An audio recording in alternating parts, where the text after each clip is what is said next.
మార్చి 31కి financial year ముగిసిపోతుంది.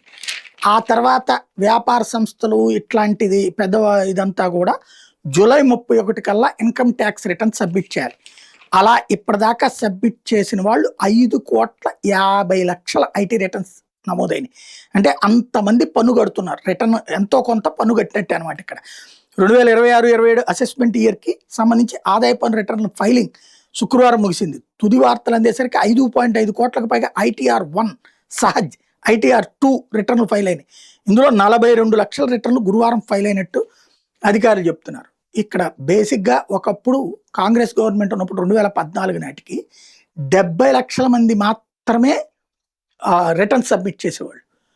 తర్వాత 1 కోటి చిట్ట చివరి రోజుకి వాళ్ళు దిగే నాటికి 1 కోటి రిటర్న్స్, అందులో 70 లక్షల మంది పన్ను కట్టేవాళ్ళు. ఇంతే ఉండేది అప్పుడు.